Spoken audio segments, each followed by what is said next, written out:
Winston sits in a bright, bare cell in which the lights are always on. He has at last arrived at the place where there is no darkness. 4 telescreens monitor him. He has been transferred here from a holding cell in which a huge tall woman who shares the last name Smith wonders if she is Winston's mother. In his solitary cell, Winston envisions his captors beating him, and worries that sheer physical pain will force him to betray Julia. Ampleforth, a poet whose crime was leaving the word God in a Rudyard Kipling translation, is tossed into the cell. He is soon dragged away to the dreaded Room 101, a place of mysterious and unspeakable horror. Winston shares his cell with a variety of fellow prisoners, including his flatulent neighbor Parsons, who was turned in by his own children for committing thought crime. Seeing starvation, beating, and mangling, Winston hopes dearly that the Brotherhood will send him a razor blade with which he might commit suicide. His dreams of the Brotherhood are wrecked when O'Brien, his hoped-for link to the rebellion, enters his cell. Winston cries out, "They've got you too." To which O'Brien replies, "They got me long ago," and identifies himself as an operative of the Ministry of Love. O'Brien asserts that Winston has known O'Brien was an operative all along, and Winston admits that this is true. A guard smashes Winston's elbow, and Winston thinks that no one can become a hero in the face of physical pain because it is too much to endure.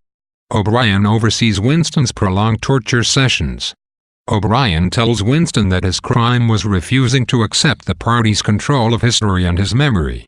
As O'Brien increases the pain, Winston agrees to accept that O'Brien is holding up 5 fingers, though he knows that O'Brien is actually holding up only 4. He agrees that anything O'Brien wants him to believe is true. He begins to love O'Brien, because O'Brien stops the pain. He even convinces himself that O'Brien isn't the source of the pain. O'Brien tells Winston that Winston's current outlook is insane, but that torture will cure him. O'Brien tells Winston that the party has perfected the system practiced by the Inquisition, the Nazis, and the Soviets. It has learned how to eliminate its enemies without making martyrs of them.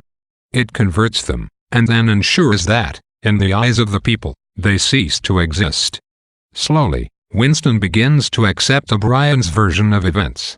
He begins to understand how to practice doublethink, refusing to believe memories he knows are real. O'Brien offers to answer his questions, and Winston asks about Julia. O'Brien tells him that Julia betrayed him immediately. Winston asks if Big Brother exists in the same way that he himself does, and O'Brien replies that Winston does not exist. Winston asks about the Brotherhood, and O'Brien responds that Winston will never know the answer to that question. Winston asks what waits in room 101, and O'Brien states that everyone knows what waits in room 101. After weeks of interrogation and torture, O'Brien tells Winston about the party's motives. Winston speculates that the party rules the proles for their own good.